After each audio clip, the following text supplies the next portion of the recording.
Hey guys, Bowie here, and this is things I learned with attackers Kunkka in 707. This video has been requested countless times, and after watching Waga play the hero on stream and seeing the new talents, I decided to give it a chance. I mean, No Tail has been playing the hero a little bit as well. If you're a lurker, this is what you might expect. Explosions, efficiency tricks,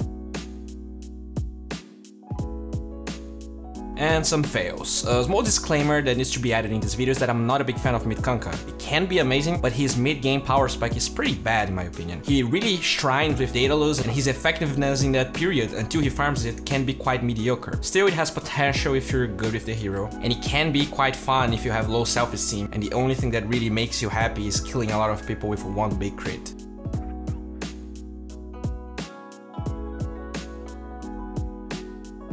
Now that PMS doesn't exist, most mid cores start with Stealth, Quelling Blade combo, and as you can see, mid Kunkka revolves completely on Tidebringer. By going up the cliff, he harasses Elk as he goes for the range creep, and even the rolling support that shows up takes damage. It's also worth noting that the range on your cleave increases with levels, even though it's not written in the tooltip. As attacker goes for this creep here, Elk is not harmed.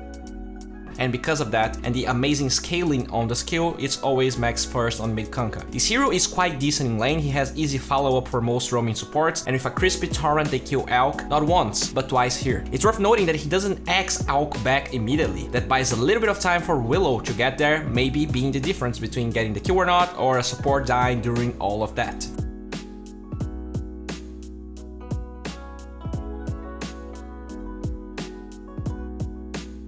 One interesting thing to talk about in this game is the mindset that attacker has after they take Elk out of the lane. Most people would keep Tidebringing on to push the wave. If they were a little bit better, they would try to farm or stack the jungle after it, but attacker turns Tidebringing off when he goes for less hits and on when he goes for denies. This guarantees him pretty much all the denies he wants and restricts Ulk's farming capabilities. Ulk always wants to farm, especially farm before level 6, since he jungles so slowly now that Iron Talon doesn't exist anymore. By maintaining a static lane, he suffocates him while he grows. As I stated before, this hero is quite good at getting kills in the early game. When he spots Elk and his supports, he goes in to help them kill. After all, shutting down that Alchemist is way more important than getting some crapples in the mid lane. Since you leave X at level 1, you kinda need to be good at laning torrents, and since he ends up getting the Lie on top of it. This is usually the ideal time to go for plays like this. Being able to spend your mana, instantly refill it, while scouting and grabbing runes is great for any mid hero, and that's exactly what happens here when he goes for the rotation. One difference from the time that attacker didn't push the lane to now is that he has kill potential on Elk, since now he is level 6 and Elk is not, so he can shove the lane quite aggressively here.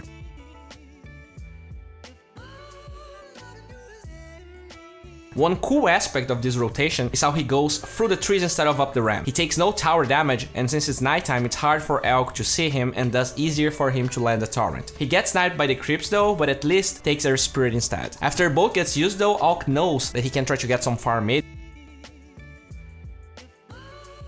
Then you can see how much he wants level 6. As attacker kills him, he only cares about that range deny. He probably got quite close with the other range creep dying to acid spray, and at least goes for a cute play. Denies himself? Well played, Elk, I guess. But I mean, talking about Kunkka again, this hero has been slowly buffed ever since 700, one of the buffs being the extra strength gain, putting him in the top 10 strength gain heroes. In this clip you can see how tanky he is after a 3-man rotation thanks to his clutch torrent and magic wand usage, and he didn't even have both there. Thanks to the fairy fire, the nice juke, and of course how tanky he is, he puts Dire very deep in their side of the map, and even though he dies, Elk and Clock get punished as well. So I'm going to be honest with you guys, I'm not the biggest fan of Kunkka mid. I already talked about it. Oftentimes, since you don't want to max your X, you feel very wonky. Like in this clip, Harry goes for Juggernaut. I mean, not that X is going to help anyways, but the fact that you have to go Daedalus so early makes your mid-game power spike quite weak. Blink Dagger solves that, but oftentimes with no damage, the item also doesn't impact the game that much, and you end up like attacker here.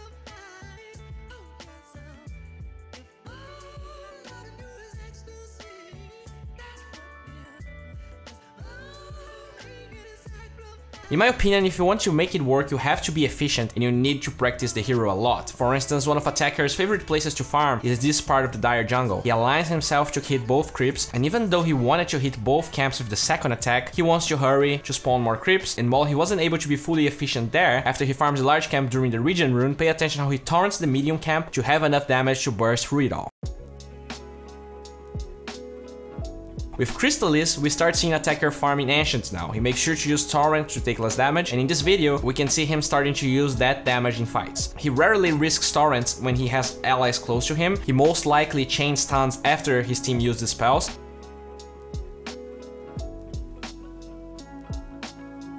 We still see him using heroes and creeps to deal as much hero damage as possible. As they focus Elk here, look how he attacks Lion, in order to damage both. I have no idea how many games it took for attacker to master this, but we see him in that spot again, and look how he farms both camps at the same time, this time by torrenting that location. The way attacker plays this hero is full on raw damage. At level 10, the damage talent is a no-brainer, but at level 15, he goes for the torrent damage. You can now one-shot range creeps with it, and it's an overall improvement in your AoE damage in fights. My problem with this hero can be seen in this fight. You farmed a huge damage item, yet you don't have a lot of mobility, so when he goes for the kill and tries to hit both Elk and Earth Spirit, since his angle was slightly off, Elk takes no damage. And mind you, this was a 800 HP crit, which Elk would take full damage from since it's cleave damage. Because of it, they have to slightly overstay their welcome and they lose 2 heroes as well.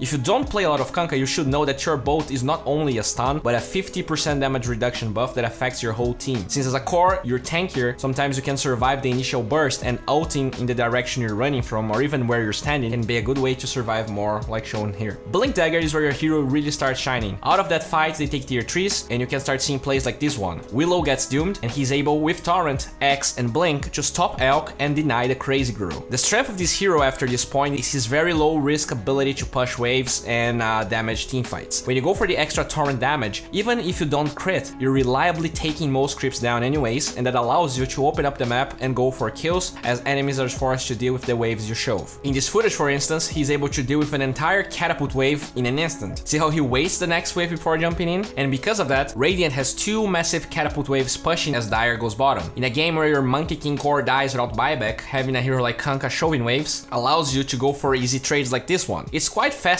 actually. He goes in with the X here, and since only Lion comes back top, as he has Vision of Doom and Earth Spirit bottom, he gets a very easy snipe on the support. With the double catapults there, he knows that he can retreat after the buyback while securing the melee barracks. One thing to note though, especially before level 25, is that this hero is very dependent on RNG. In this clip you expect him to explode Earth Spirit, but without crit, the boop is strong but underwhelming to what you expect from your most farm core. Luckily he cancels Doom's travels here, and here we see how this hero depends a lot on hitting creeps in these fights. He crits Elk for 1.2k damage, but he takes pretty much 0 damage. As I said earlier, cleave ignores armor, and in these late game situations you want to hit creeps or low armor supports to explode those cars. As he delays Elk here, we again see that with 10k gold invested in those Daedalus, he gets unlucky and doesn't kill anyone. Luckily his Monkey King was there, and since he finds a creep to attack Elk, he kills him as well. At the cost of barracks though.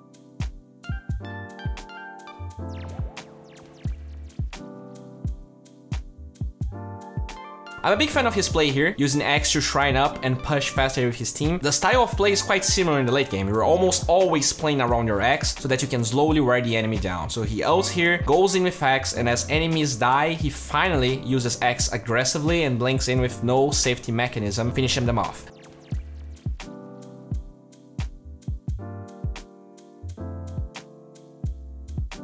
Since they have a tower hitter in Monkey King, pay attention how he plays far back even when there are 2 enemies dead and he right clicks for a quite decent chunk of damage. This style of play makes you very squishy and underwhelming, so playing to your strengths is almost always a better idea. Since he did it, look how he's able to crisply explode Earth Spirit with a clutch Blink Axe. Even after the kill, he refrains from attacking buildings and keeps focusing in these knife plays. Level 25 makes your damage go through the roof, allowing you to finally do significant damage even when you don't crit, since it increases your damage by 50% pretty much. His right click damage on buildings don't compensate the potential on heroes, and finally he ults here to give his team the run buff so they can win. He goes for a cute play on the melee creeps again, maybe someone is hiding in the fog, but always with X, and this is finally Megas. Alright guys, this is it for today. If you enjoyed this video, please give it a thumbs up. This video is sponsored by Pvgna, so if you're interested in more content about 707, check the link in the description. I just uploaded my new series winners of patch 707, so if you want to learn more about those heroes and why they're so strong, you should probably check the link in the description. I'm now partnered with gamersensei, so if you're very interested in one style of play that I showed here, you just want to learn something, get your replay analyzed, The link is down below. Also, if you allow me to stream you while I'm coaching you, after 3 coaching sessions, you get 1 for free. So that's pretty valuable in my opinion. And yeah, follow me on social media, Twitter, Twitch. And also, I'm gonna be playing WESG on December 2nd with actually a lot of 7K players. So if you're interested in seeing me just feeding countless times playing position 4, you should probably follow me on Twitch to watch it.